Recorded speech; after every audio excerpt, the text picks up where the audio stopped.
Circular motion जो last class में discuss किया था उसमें फर्दर कुछ बातें समझेंगे।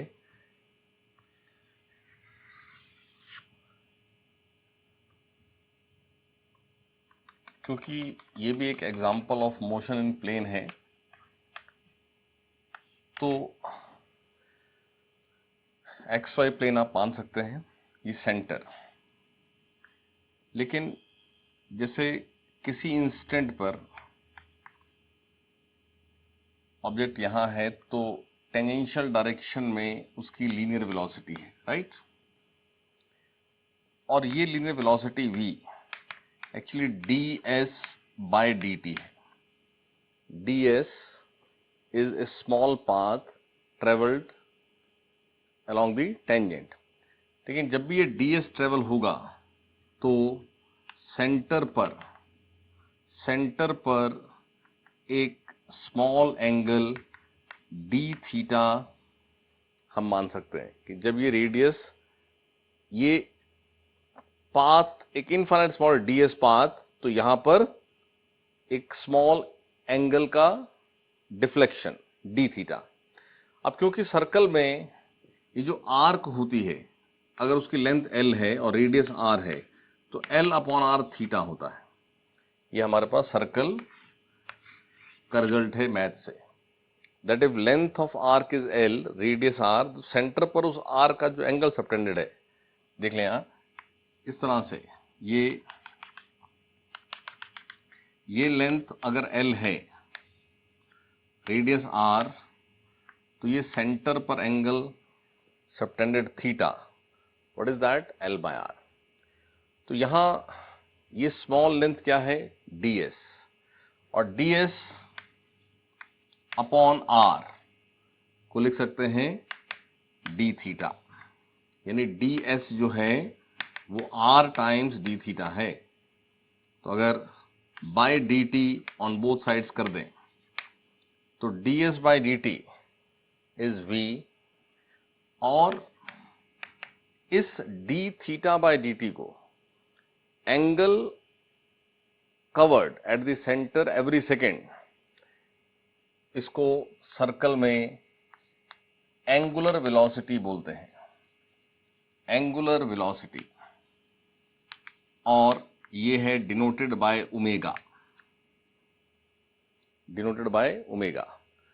तो यहां से जब भी कोई पार्टिकल सर्कल फॉलो कर रहा है तो एक उसकी लीनियर वेलोसिटी है, ये जो v है ये लीनियर वेलोसिटी है जिसको हम ds बाय dt बोलते हैं,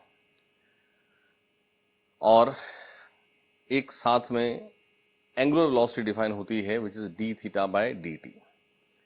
और क्योंकि ये l बाय r थीटा जब भी आप करेंगे ना, जैसे ये कोई सेंटीमीटर है, ये सेंटीमीटर है, ऐसा रेशो जो आ रहा है, तो ये थीटा का जो यूनिट होता है ना वो रेडियन होता है, ठीक है, रेडियन। तो ये भी एक कॉमन सी बात कि आपको इसका unit, this is radian per second, और how v and omega are related to each other, relation is v equal to r omega। और जैसे ये v हमारे पास वेक्टर है क्योंकि ds एक वेक्टर है। तो एक बात समझेंगे कि ये ds बाय dt से सॉल्व किया ना, तो ds क्योंकि वेक्टर है तो d थीटा भी हमें वेक्टर मानना पड़ता है। समझना, angular displacement if it is large, some theta, it is not a vector। when it is d theta, क्योंकि ये इक्वेट करना है, ये वेक्टर है तो यहां भी वेक्टर होना ही होगा।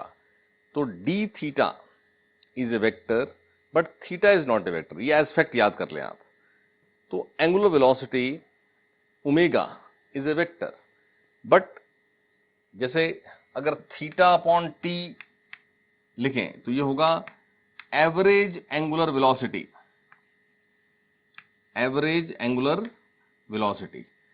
तो इंस्टेंटेनियस बोलेंगे इसको, angular velocity at any instant is vector but average angular velocity is not a vector. ये बातें आप एज फैक्ट याद कर लीजिए। Angular displacement when infinitely small is a vector, but when it's has large value it is not a vector. और क्योंकि हम जैसे किसी भी एक्स वाई प्लेन में इस पॉइंट की पोजीशन का मतलब है with respect to this origin एक ऐसा arrow, this is r vector, ठीक है। तो सर्कल में ये अगर एक्स वाई प्लेन माना हुआ है तो ये आपके पास हमेशा आर वेक्टर होगा। सर्कल फॉलो करते हुए क्योंकि सेंटर से डिस्टेंस आर हर समय कांस्टेंट रहता है, तो जो रेडियस वेक्टर है, रेडियस वेक्टर या पोजीशन वेक्टर कहें उसको आप, वो रेडियस के अलोंग होता है। जो पोजीशन वेक्टर है it is always along radius. R vector it is the position vector, always along radius। लेकिन along radius भी हमारे पास दो केस बन सकते हैं कि उसकी डायरेक्शन सेंटर की तरफ है, रेडियली इनवर्ड्स है, या रेडियली आउटवर्ड्स है। तो along radius और ये रेडियली आउटवर्ड्स, रेडियली आउटवर्ड्स। तो इस ओमेगा के लिए v वेक्टर की डायरेक्शन क्या है? टेंजेंशियल। r वेक्टर की डायरेक्शन क्या है? Radially outward. Then omega vector जो हमने एज्यूम किया है, हम जैसे डिस्प्लेसमेंट वेक्टर है तो हमें कुछ डायरेक्शन वाइज कोई समझ में आता है कि कोई कहाँ मूव हुआ। एंगुलर डिस्प्लेसमेंट में तो कोई मूवमेंट तो कहीं होती नहीं है, लेकिन जैसे कोई स्क्रू होता है, स्क्रू को आप क्लॉकवाइज घुमाते जाओ तो वो एडवांस करता जाता है, एंटी क्लॉकवाइज घुमाते जाओ तो वो बाहर आता जाता है।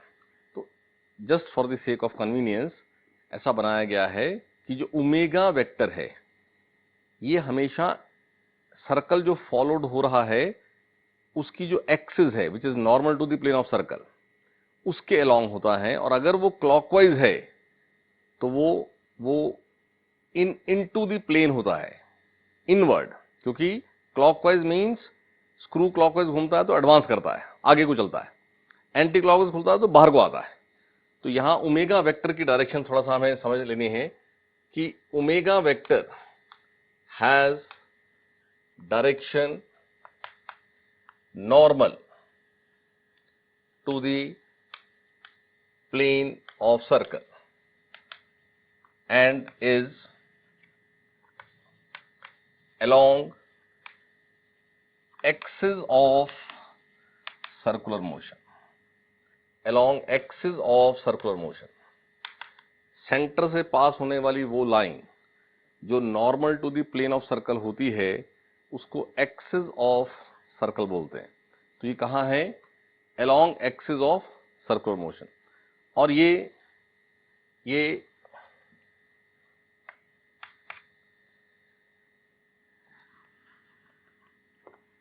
and if omega is clockwise, आप यहां से देख रहे हैं और आपको ये क्लॉकवाइज ऑब्जर्व होता है।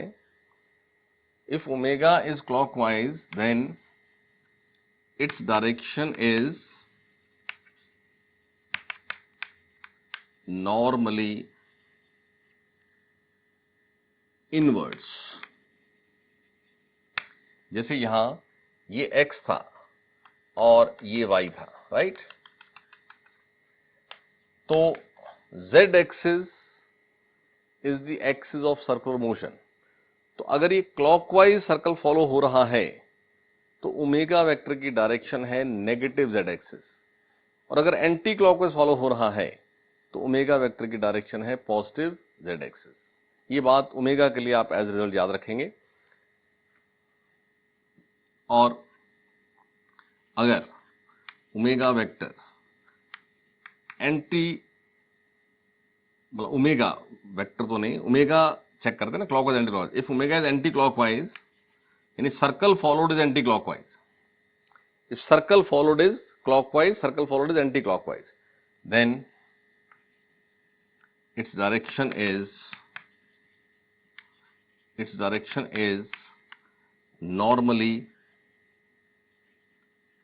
normally outwards। ठीक है, तो आर वेक्टर और वी वेक्टर और ओमेगा वेक्टर तीनों की डायरेक्शंस क्लियर। वी हमेशा टेंजेंट के अलोंग, आर हमेशा radially outward, omega along the axis. और क्योंकि यहां पर ये जो रिलेशन बनाया v equal to r omega, तो ये मैग्नीट्यूड ऑफ v है, ये मैग्नीट्यूड ऑफ r है, ये मैग्नीट्यूड ऑफ ओमेगा है, लेकिन वैसे ये तीनों वेक्टर्स थे, यानी आपके पास दो वेक्टर प्रोडक्ट है एक वेक्टर, तो ये क्या केस हुआ, ये हुआ क्रॉस प्रोडक्ट। तो क्रॉस प्रोडक्ट में हमें जो हमारी डेफिनेशन ऑफ क्रॉस प्रोडक्ट है वो सेटिस्फाई भी होनी चाहिए। तो समझिए आप उस बात को। जैसे अभी ये फिगर शोन है, यहां पर ये एंटी क्लॉकवाइज शोन है, तो ये v वेक्टर और ये r वेक्टर, जैसे थोड़ा सा और इसको इजी कर लेते हैं, आप इसको इंस्टेंटेनियसली यहां मान लीजिए,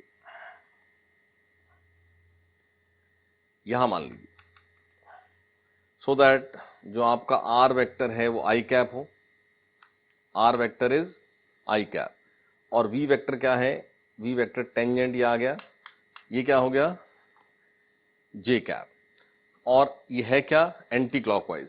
एंटी क्लॉकवाइज तो ओमेगा को कहां होना था, आउटवर्ड।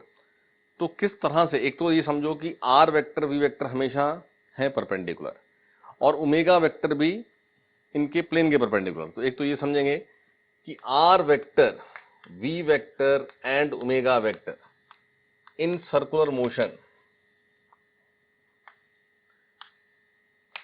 आर ऑलवेज म्यूचुअली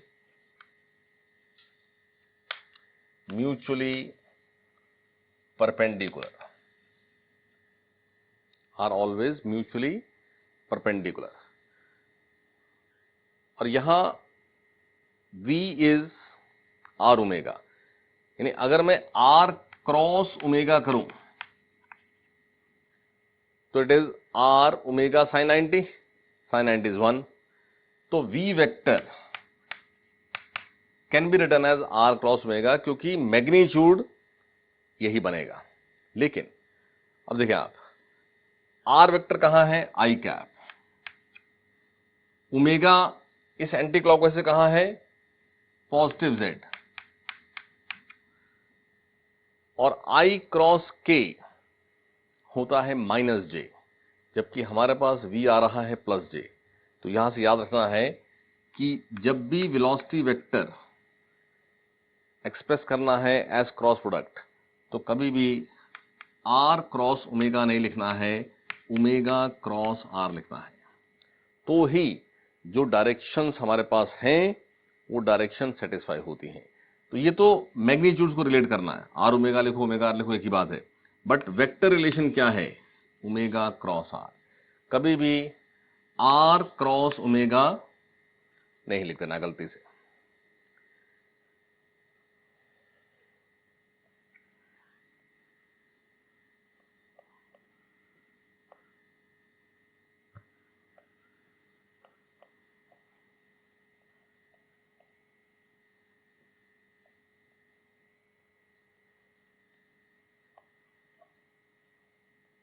और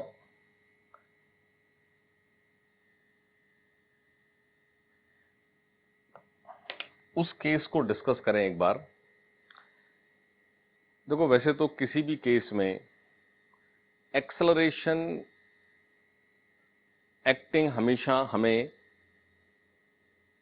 इंफॉर्मेशन दी जाती है, ठीक है ना, कि एक केस है कि ऑब्जेक्ट मूविंग है, ये एक्सेलरेशन है। तो सर्कल में भी क्या एक्सेलरेशन है वो बताना पड़ेगा। हम किसी भी केस का एक्सेलरेशन तभी ढूंढ सकते हैं जब हमें उसका वेलोसिटी टाइम के साथ कैसे चेंज हो रहा है उसका कोई फंक्शन दिया हो। ऐसे केस बताया है तो उस केस से तो एक्सेलेरेशन नहीं बोल सकते ना क्या है। हाँ ठीक है, ग्रेविटी केस स्टैंडर्ड था तो हमें पता था कि वर्टिकल प्लेन में अंडर ग्रेविटी, तो ग्रेविटी इज एक्सेलरेशन। लेकिन क्योंकि वहां भी हमें फोर्स पता है कि ग्रेविटी फोर्स है, अदरवाइज जब तक फोर्स की इंफॉर्मेशन नहीं होगी आप एक्सेलरेशन जज नहीं कर सकते। तो सर्कल में हमें ऐसे अपने आप से तो कोई एक्सेलरेशन क्या होगा नहीं पता लग सकता है, लेकिन जो डायरेक्शन का चेंज हो रहा है, जो हमने लास्ट क्लास में डिस्कस किया कि सर्कुलर पाथ फॉलो करते हुए ऑब्जेक्ट की जो वेलोसिटी है उसका मैग्नीट्यूड अगर चेंज होता है तो टेंजेंशियल कंपोनेंट ऑफ एक्सेलरेशन की वजह से होता है, और डायरेक्शन चेंज होता है वो रेडियल कंपोनेंट ऑफ एक्सेलरेशन की वजह से होता है। तो डायरेक्शन का चेंज हमारे पास एक एक सर्कल में कैसे कैसे हो रहा है वो फिक्स है, बिकॉज सर्कल एक स्पेसिफिक केस है। तो डायरेक्शन को का जो चेंज हो रहा है वहां से देखो, अगर मेरे पास ये इस तरह से सर्कल फॉलोड है और इस सर्कल फॉलोड में ये ओमेगा दिया, तो रेडियस जो एंगल डिफ्लेक्ट होता है एवरी सेकेंड, जितना रेडियस डिफ्लेक्ट होगा उतना ही रेडियस का परपेंडिकुलर डिफ्लेक्ट होगा, यानी वेलोसिटी का एवरी सेकेंड जो चेंज हो रहा है वो यही रेट है। तो क्योंकि हमें ये फिक्स पता रहती है कि क्या चेंज हो रहा है, तो हम यहां से कोई वेलोसिटी का एक्सप्रेशन, कोई फंक्शन बना सकते हैं और वहां से हम ये ढूंढ सकते हैं कि जो डायरेक्शन को चेंज करने वाला एक्सेलरेशन प्रेजेंट होता है सर्कल में उसका मैग्नीट्यूड क्या है, उसकी डायरेक्शन क्या है। वो कोई फोर्स दे रही होगी वो अलग बात है, लेकिन क्योंकि वो एक फिक्स एक रेट से चेंज होना है उसको, तो हम वो एग्जांपल ले लेते हैं जहां सिर्फ डायरेक्शन ही चेंज होता है फॉर दिस कैलकुलेशन। यानी speed is constant, uniform, consider a case of uniform circular motion, और इसमें v constant, v means speed, implies omega is also constant। ये मैं मैग्नीट्यूड लिख रहा हूं क्योंकि v क्या है, r ओमेगा, और r भी होता है कांस्टेंट। और ओमेगा अगर कांस्टेंट है, देखो किसी भी मोमेंट पर अगर ये पोजीशन है यानी कोऑर्डिनेट्स x y हैं, तो ये रेडियस r, और सपोज यहां ये एक रेफरेंस लिया और इस रेफरेंस से at any t this angle is theta, तो यहां पर जो x है ये x और जो y है ये y, तो ये r साइन थीटा और ये r कॉस थीटा, ऐसा लिख सकते हैं। यानी एट एनी इंस्टेंट जो पोजीशन वेक्टर है r वेक्टर, वो r साइन, वैसे है क्या, वो x i cap plus y j cap, but वो x क्या है, वो है r sine theta i cap, और y क्या है, r cos theta j cap. ठीक है, और क्योंकि d theta by d T जो ओमेगा है वो कांस्टेंट है, यानी d theta is omega D T, जो एक तरह से इंटीग्रेशन होकर बनना है theta equal to omega T, यानी theta covered in T is omega T. तो हम यहां से एक position vector function of time r sine omega T I cap plus r cos omega T J cap, ये लिख लेते हैं। ये आप थोड़ा ध्यान में रखिएगा, बहुत बार हमें ऐसा फंक्शन दे करके ये पूछा जाता है कि ये कौन सी मोशन को रिप्रेजेंट कर रहा है। अब ये हो सकता है कि जो हमने साइन लिया है, क्योंकि थीटा इधर से भी काउंट हो सकता था, तो ये r cos omega T I cap plus r sin omega T J cap भी हो सकता है। आप समझें, मैग्नीट्यूड ऑफ r बनाओगे तो r sin omega t whole square plus r cos omega t whole square under root करोगे ना तो खाली r आएगा वो, यानी मैग्नीट्यूड ऑफ r जो आने वाला है वो टाइम का फंक्शन नहीं आएगा। ठीक है, तो उससे ये साइन हो कॉस हो या ये कॉस साइन हो वो एक ही बात है। तो मैग्नीट्यूड ऑफ आर कांस्टेंट और इन जनरल ये r vector as function of time. अब ये अगर पोजीशन बन चुकी है तो इसको डिफरेंशिएट करें तो वेलोसिटी बन जाएगी, वेलोसिटी डिफरेंशिएट करें तो एक्सेलरेशन बन जाएगा, यानी वो एक्सेलरेशन जो इस तरह के मोशन में प्रेजेंट है। और वो कौन सा है, क्योंकि केस यूनिफॉर्म सर्कुलर मोशन है तो वो एक्सेलरेशन है जो सिर्फ डायरेक्शन ऑफ वेलोसिटी चेंज कर रहा है। ठीक है, अब वो अलग हमारे पास एक फैक्ट था कि डायरेक्शन चेंज करने के लिए हमेशा एक्सेलरेशन वेलोसिटी के परपेंडिकुलर होगा, तो अपने आप वो रिजल्ट आ जाएगा। अब देखें आर वेक्टर ये लिखा, तो अगर मैं d by d t of r vector लिखूं तो ये साइन ओमेगा टी, तो ओमेगा इज ए कांस्टेंट, जैसे साइन 2t, साइन 2t का डिफरेंस क्या बनेगा, cos 2t multiplied by differentiation of 2t, what is that 2। तो यहां से आपके पास r sine omega t means d by d t of sine omega T I cap plus r, या r बाहर ही रखो, r बाहर ले जाओ, plus d by d t of cos omega T J cap. ठीक है, ये आ जाए। तो यहां से इसका डिफरेंशिएशन करेंगे तो ये तो बना v वेक्टर, ये बनेगा r sine omega T is cos omega T, और ओमेगा टी का derivative is omega I cap, plus cos omega T is minus sign omega T, minus sign omega T, और ओमेगा टी का derivative omega, ये क्या है जे cap.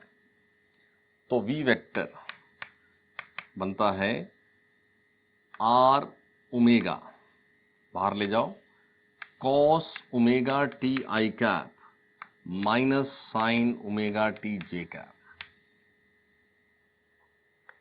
और d by d t of v vector gives you a vector, और ये r omega constant बाहर रखें, फिर से जैसे पहले किया था, तो cos ओमेगा टी बनेगा माइनस साइन ओमेगा टी और ओमेगा आई cap minus cos omega T omega और क्या जे cap.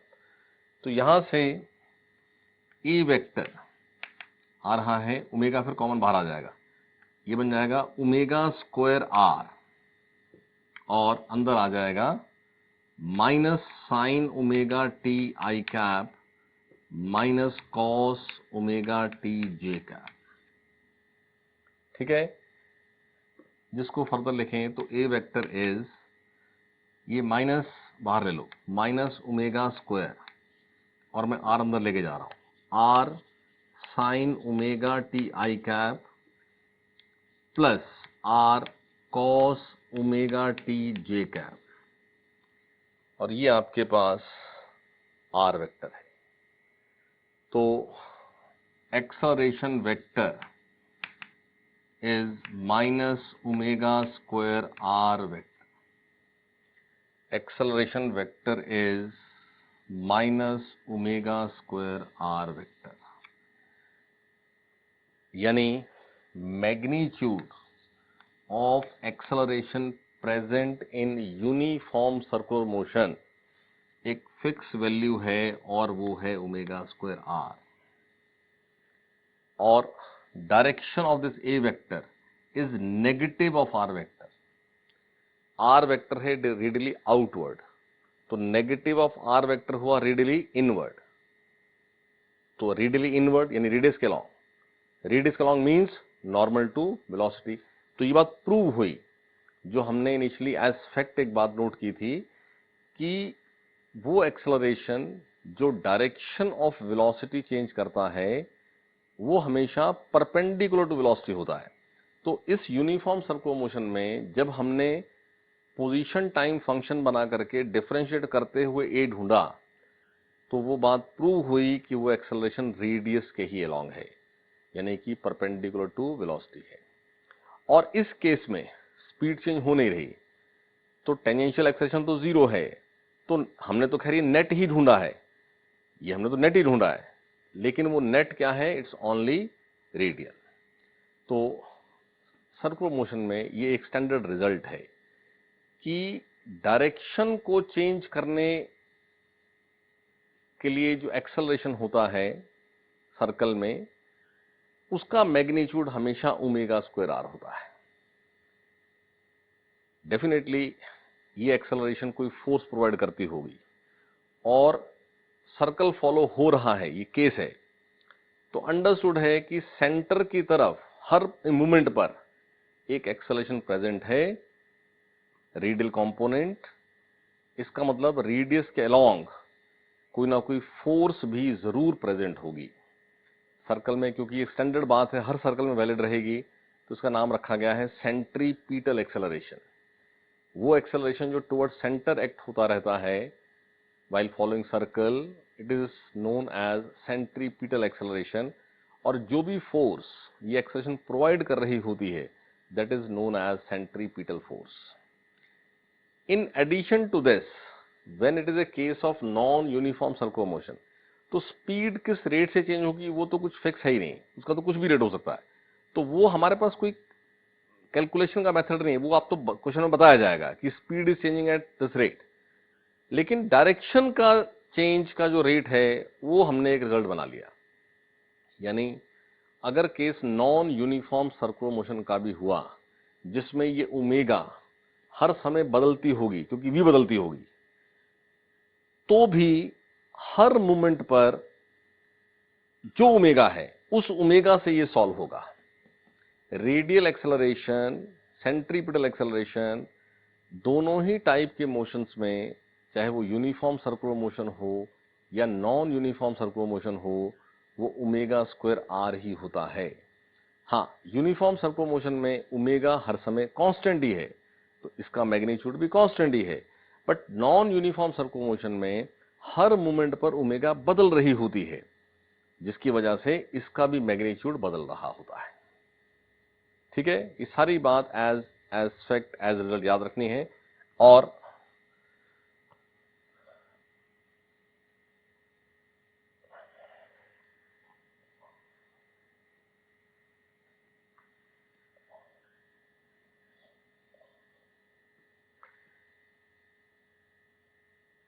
radial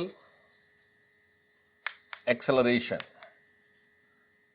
implies centripetal acceleration।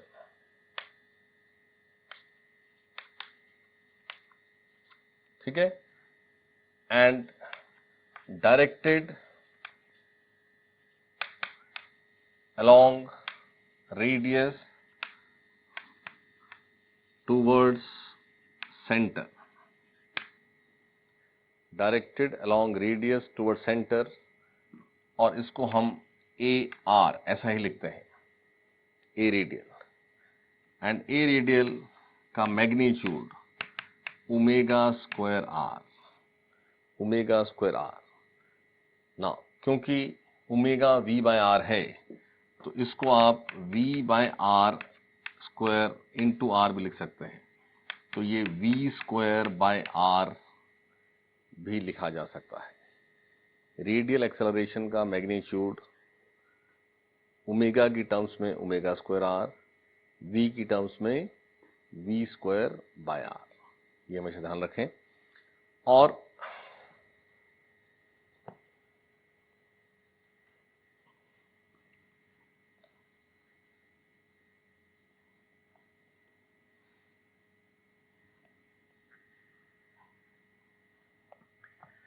in uniform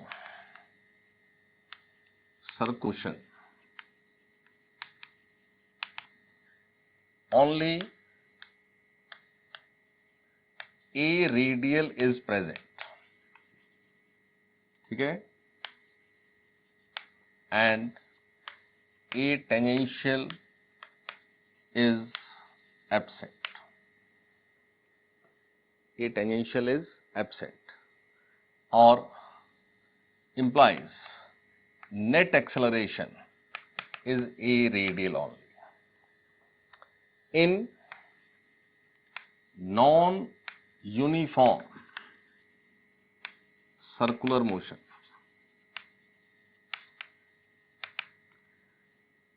both a radial and a tangential are present, or as a radial is perpendicular to a tangential, radius tangent, तो a net जो होगा इस non uniform में वो a radial square plus a tangential square under root होगा. ठीक है, और इफ यहां एक एग्जांपल देख लेते हैं. इस a नेट जो a रेडियल था इसकी तो डायरेक्शन पता थी कि हमेशा टुवर्ड सेंटर है, तो यहां जो a नेट आ रहा है ये a नेट, ये आपके पास मान लीजिए a रेडियल इधर है, a टेंजेंशियल इधर है, तो ये a नेट हुआ. और इस a नेट का ये एंगल अगर थीटा है तो ये a tangential by a radial होगा. यानी if a net makes angle theta with radius, then theta is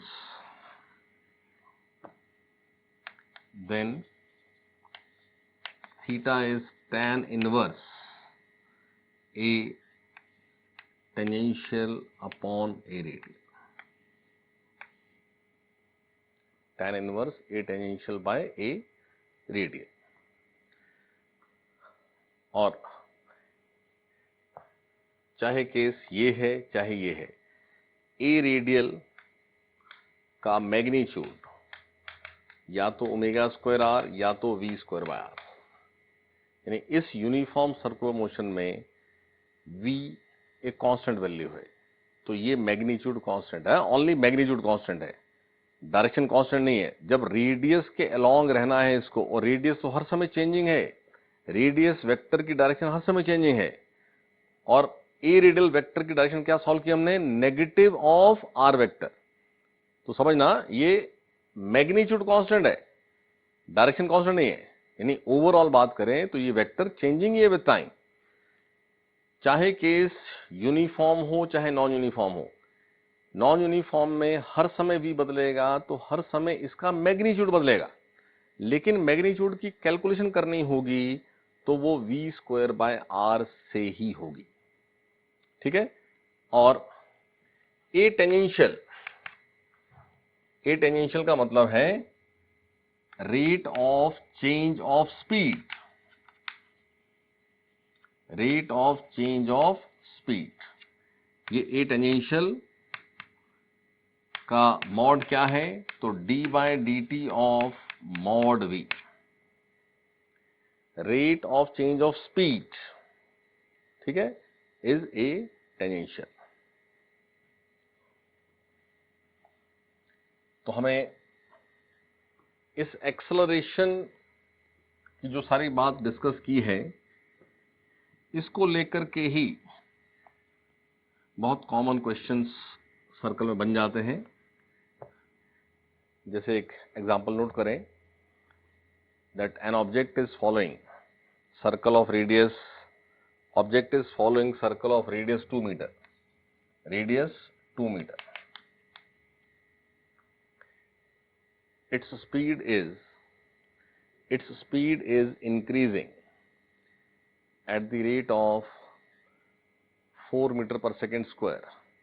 Its speed is increasing at the rate of 4 meter per second square. Find its acceleration at the moment. Find its acceleration at the moment when its speed is 8 meter per second. Speed is 8 meter per second. समझे क्या मतलब इस बात का कि उसकी speed changing है eight 4 metre पर सेकेंड स्क्वायर, का मतलब ए टेंजेंशियल है 4 मीटर पर सेकेंड स्क्वायर. स्पीड का rate of change is tangential acceleration. तो ये पता ही है. फिर एक्सेलरेशन क्यों पूछ रहे हो? क्योंकि ये नेट नहीं है. जब हम सिंपल ये पूछते हैं ना what is the acceleration acting, का मतलब होता है कि हम नेट पूछ रहे हैं. हर मोमेंट पर स्पीड बदलेगी तो हर मोमेंट पर रेडियल एक्सेलरेशन की वैल्यू बदलेगी. इसकी वैल्यू नहीं बदल रही है. ए टेंजेंशियल तो विद टाइम सेम ही है 4, बट ए रेडियल हर समय बदल रहा है. और ए रेडियल किसी भी इंस्टेंट पर v स्क्वायर बाय आर होता है. बिना v के सॉल्व नहीं होना. इंस्टेंटेनियस उस मोमेंट पर क्या स्पीड है वो बताना पड़ेगा. तो वही क्वेश्चन में बताया है कि उस मोमेंट पर एक्सेलरेशन बताइए जब स्पीड 8 है.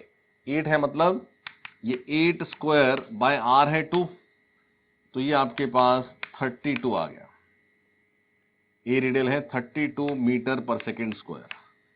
अब उस मोमेंट पर ये दोनों एक्सेलरेशन हैं, तो ए नेट आपके पास है 32 square plus 4 square under root, और थीटा विद रेडियस, क्योंकि हमें उस ए नेट की डायरेक्शन भी पूछ ली जाती है. तो अभी डिस्कस किया था वो कि वो होना है tan inverse a tangential by a radial.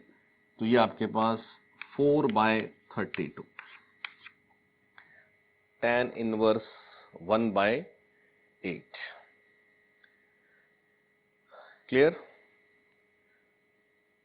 और जैसे यहां ये मेंशन किया है ना 4, स्पीड का टाइम के साथ चेंज, मैथमेटिकल फंक्शन तो स्पीड के लिए भी लिख ही सकते हैं ना. तो कभी कभी ऐसा भी क्वेश्चन बनाते हैं कि speed of a particle following circle is changing at a rate v equal to 2t, and if radius is 2 meter, then find its acceleration at t equal to say 1 second. तो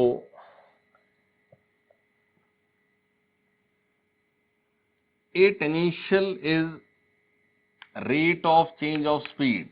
ये speed ही है v. तो dv by dt solve करें तो आता है 2. तो उस टेंजेंशियल एक्सेलरेशन का तो टाइम पर कुछ है ही नहीं. ये t1 हो कि 2 हो कि 3 हो, ये तो 2 ही है. लेकिन रेडियल एक्सेलरेशन जो v स्क्वायर बाय आर होता है. Now what is v at t equal to 1? t को 1 पुट करें तो v आता है 2. तो ये है आपके पास 2 स्क्वायर, और रेडियस क्या है वो भी है 2. तो ये आपके पास आ गया 2. तो A net 2 square plus 2 square under root, और थीटा जो है वो tan इनवर्स 2/2 यानी कि 45 degree. tan inverse 1 is 45 degree. तो सर्कल में आपके पास इस तरह से टेंजेंशियल एक्सेलरेशन की इंफॉर्मेशन, रेडियल की इंफॉर्मेशन, ये सब क्वेश्चन बनने हैं. स्टैंडर्ड सब बात आपने ध्यान रखनी है. आसान बात है, कुछ मुश्किल नहीं है. अब ये भी हो सकता था कि एक्सेलरेशन ये जो v दिया है, जैसे यहाँ 2t है ना, मतलब डिफरेंशिएट कर रहे हैं तो 2 याद आए. हो सकता है ये 2t स्क्वायर लिखा हो, तो उससे कोई फर्क नहीं पड़ता है. अब ए टेंजेंशियल dv बाई dt, और dv बाई dt करें तो बन रहा है 4t. ठीक है, यानी ए टेंजेंशियल अपने आप में टाइम का फंक्शन है। तो टी दिया ना 1, तो टी को 1 पुट करो, तो at t equal to 1 a tangential है 4, मान लो टी दे दिया जाए 2, तो ये हो जाएगा 8। तो उस इंस्टेंट पर ए टेंजेंशियल भी आपको सॉल्व करना पड़ेगा, और ए टेंजेंशियल, और ये तो है ही है v स्क्वायर बार, इस टी को पुट करेंगे यहां पर और भी बना लेंगे जो भी टी दिया हो। तो इस तरह से आपके पास हो सकता है कि वो tangential acceleration constant with time हो सकता है चेंजिंग विद टाइम। तो जो भी केस रहेगा आप अकॉर्डिंगली ए टेंजेंशियल डील करेंगे और ये आपके पास इंस्टेंटेनियस v से आएगा। ठीक है, अब जैसे हम की इंफॉर्मेशन दे करके और ए नेट पूछ रहे हैं और एंगल पूछ रहे हैं, तो कभी कभी रिवर्स क्वेश्चन बनाते हैं कि सर्कल फॉलो करते हुए किसी मूवमेंट पर उस पार्टिकल का एक्सेलरेशन इतना था और उस एक्सेलरेशन का रेडियस के साथ एंगल इतना था, और अगर रेडियस की वैल्यू इतनी है तो उस मूवमेंट पे स्पीड बताओ। देख लीजिए एग्जांपल एक, नोट करें statement.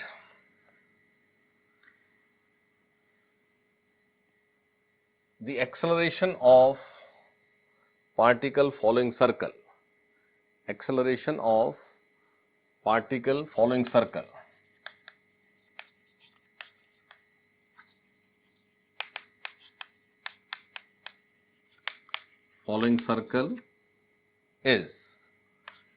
is 10 meter per second square at some instant,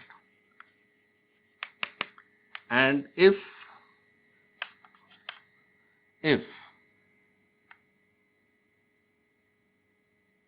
its angle with radius is 37 degree at that instant,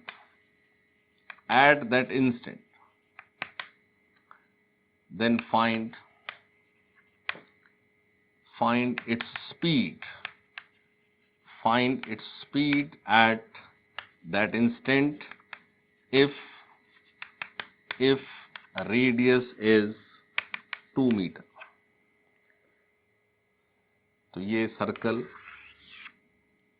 ये radius, a tangential a net 10 है और एंगल विद रेडियस 37 डिग्री। तो यहां से towards centre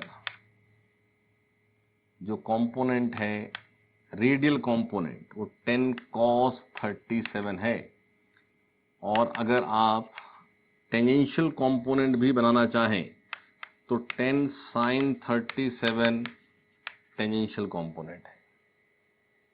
A radial is 10 cos 37, और radial acceleration उस moment की जो भी v है उस v की टर्म्स में v स्क्वायर बाय r होता है। तो ये 10 cos 37 क्या बना 4/5, ये बना 8 और r क्या है 2, तो v स्क्वायर, तो v आ जाता है 4, ये v आ जाता है 4। क्लियर?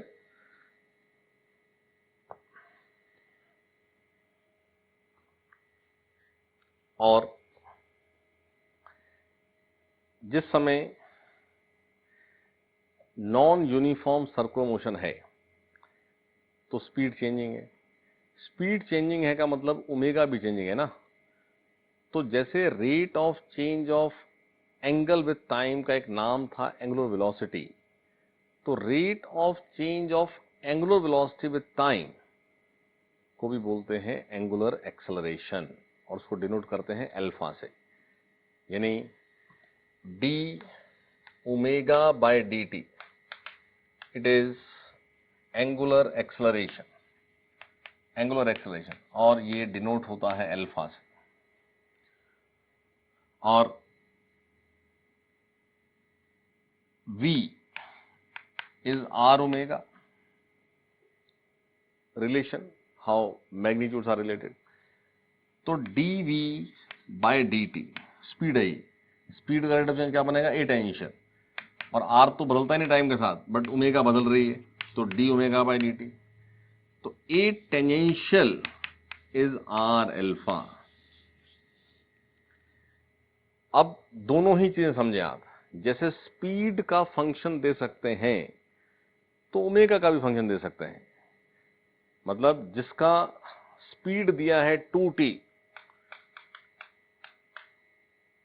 तो स्पीड को डिफरेंशिएट करके टेंजेंशियल बनाओ, और अगर अल्फा चाहिए तो ए टेंजेंशियल बाय आर से अल्फा आ जाएगा। तो सर्कल में बहुत बार हमें एंगल की टर्म्स में ही क्वेश्चन रहता है, तो वो बहुत आसान से सब बात डिफरेंशिएशन आपको आता है।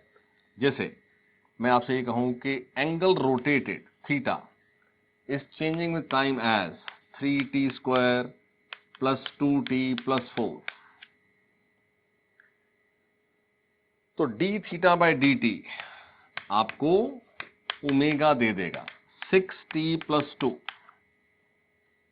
D omega by d t आपको अल्फा दे देगा, और वो है 6। यानी वो बहुत आसान, जैसे एस टी दिया हो तो डिफरेंशिएट करके ओमेगा टी बनता है, ओमेगा टी दिया हो तो डिफरेंशिएट करके अल्फा बनता है, अल्फा टी बनता है। ऐसे ही अल्फा से वापस इंटीग्रेशन करके आप ओमेगा पे जा सकते हो, ओमेगा से वापस इंटीग्रेशन करके आप थीटा पर जा सकते हो। सर्कल फॉलो करते हुए एक पार्टिकल के लिए ये सारी बात वैसे ही डील हो सकती है जैसे कि हम लीनियर जो स्ट्रेट लाइन मोशन में सब हमने किया है। और यहां ये भी समझो कि जो पाथ फॉलो हो रहा है वो तो सर्कल है, एक सर्कल पूरा हुआ तो कितना पाथ ट्रेवल हुआ, आंसर है 2πr हुआ। तो हम वो पाथ को ds ds ds ds ds करके कवर कर रहे हैं, और उसमें जो ए टेंजेंशियल है हर समय हर ds टेंजेंट के लॉन्ग है। उस ds को कवर करते समय जो वेलोसिटी थी वो भी टेंजेंट के लॉन्ग थी, और जो टेंजेंशियल एक्सेलरेशन है वो भी उसी के लॉन्ग है। तो चाहे वो आपको दिखने में कर्व्ड पाथ लग रहा हो, लेकिन उस कर्व्ड पाथ का हर ds एक स्ट्रेट लाइन में ही ट्रेवल हुआ है।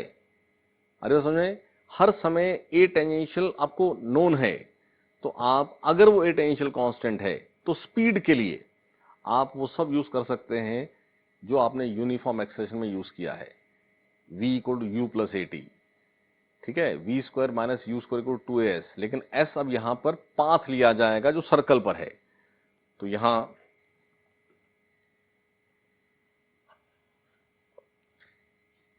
If a tangential has constant magnitude in case of circular motion, then if u is speed या initial speed that is at t equal to 0 and v is final speed that is at any t, तो हम v equal to u plus a tangential t use करेंगे। और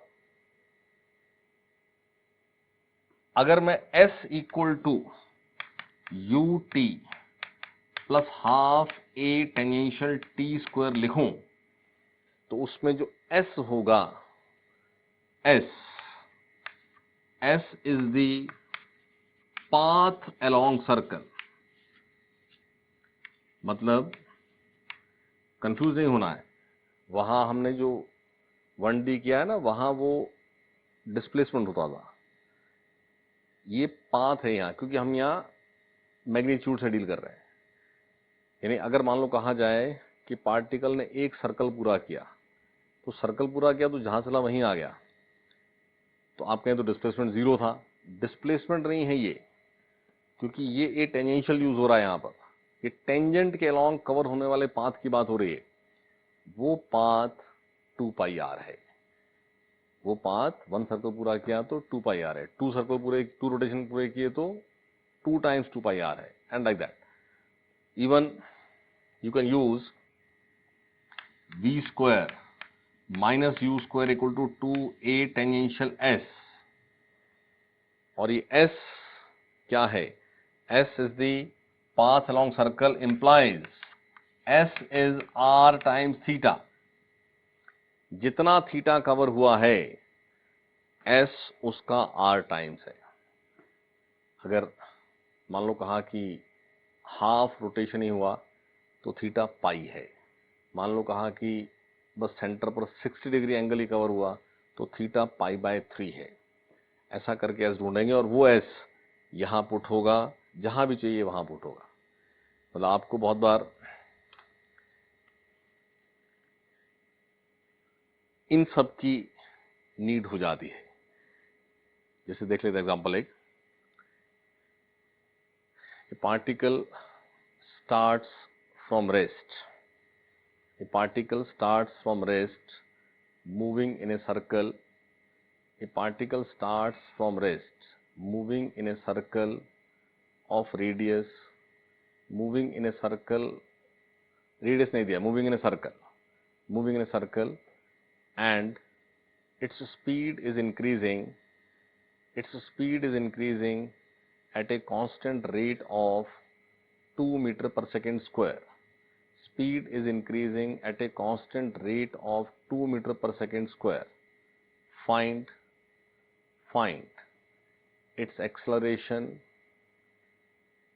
Find its acceleration at the moment when it has completed 2 revolutions. At the instant when it has completed 2 revolutions. तो हमें ए tangential तो दे ही दिया है, speed is increasing at a constant rate. वो ए tangential दे दिया है 2 मीटर पर सेकेंड स्क्वायर, राइट. लेकिन एक्सेलरेशन बताना यानी नेट एक्सेलरेशन बताने के लिए हमें उस मोमेंट की स्पीड चाहिए होती है. हमें ये कांस्टेंट मैग्नीट्यूड दिया हुआ है और साथ में ही u दे दिया है 0. और क्या मोमेंट है? स्टार्ट होने के बाद 2 रिवॉल्यूशंस पूरे हो चुके हैं, का मतलब जो s है वो 4 पाई r हो गया है. s is 4 pi r. तो आपके पास v square minus 0 square equal to 2. a tangential is 2 and s is 4 pi r. तो यहां से डायरेक्ट आपको उस मोमेंट का v स्क्वायर बाय r ही सॉल्व हो गया. हमें तो रेडियल एक्सेलरेशन चाहिए ना उस मोमेंट का, तो उस मोमेंट का v स्क्वायर बाय r ये है. Means a radial at that moment is 16 pi. So what is a net? A net is 2 square plus 16 pi square under root. आई बात समझ में? तो इन्हीं इक्वेशन से, क्योंकि s क्या है? r theta. आपके पास v क्या था? v था, यानी अगर हम u लिखें, what is u? It is r times omega initial. What is v? It is r times omega final, क्योंकि किसी भी मोमेंट की जो v है वो r ओमेगा होती है. और a टेंजेंशियल क्या है? a tangential is r alpha. तो यहां से आप देखें, आपके पास इस एक्सप्रेशन में v को मैं लिख दूं r ओमेगा फाइनल, u को लिखूं r ओमेगा इनिशियल और a टेंजेंशियल को लिखूं r अल्फा. तो ये r कैंसिल हो जाता है.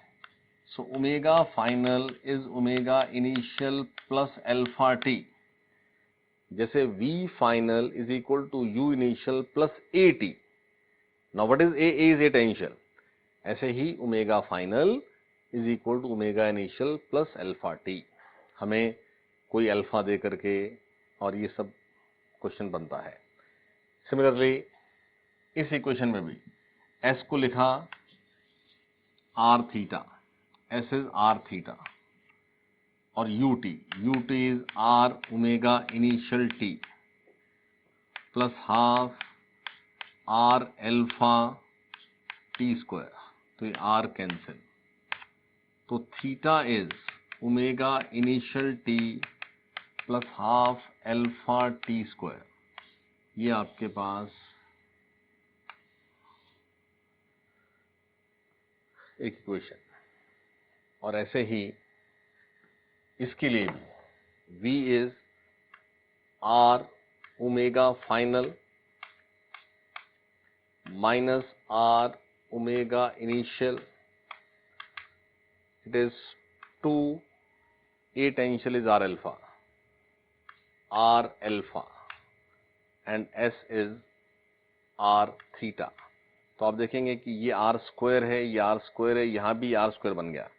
तो आपके पास omega final square minus omega initial square is 2 alpha theta. ये इक्वेशंस भी, बट ध्यान रखना है कि ये कब यूज होंगी।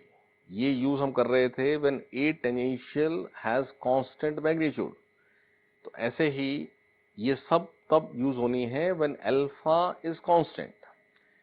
हो सकता है हमें अल्फा की टर्म्स में क्वेश्चन बना के दिया जाए कि इनिशियल ओमेगा इतने रेडियन पर सेकेंड है, ये अल्फा एक्टिंग है, तो ओमेगा फाइनल क्या होगा। तो यहां से समझना है कि ये सब तभी यूज हो सकता है व्हेन अल्फा इज कांस्टेंट। ठीक है, तो ये बिल्कुल जैसे यूनिफॉर्म एक्सेलरेशन में इनको यूज करते थे ना, वैसा ही सब ये यहां यूज होगा। बस ये ध्यान रखना है कि बहुत बार हमें ना रेडियन पर सेकेंड स्क्वायर या रेडियन पर सेकेंड या एंगल रोटेटेड रेडियन, वो रेडियन ना यूज करके ना रिवॉल्यूशन यूज कर दें कि particle has covered 2 revolution, particle has velocity 2 revolution per second, particle has acceleration 2 revolution per second square. तो समझना है कि वो revolution, 1 revolution is 2 pi radian, 1 revolution is 2 pi radian, यानी एस लिखते हो ना 2 pi are, means actually S क्या होता है, आर थीटा। तो पूरे सर्कल में थीटा कितना कवर्ड है, तो आंसर है 2 पाई रेडियन। तो जब भी नंबर ऑफ रिवॉल्यूशन, यानी जैसे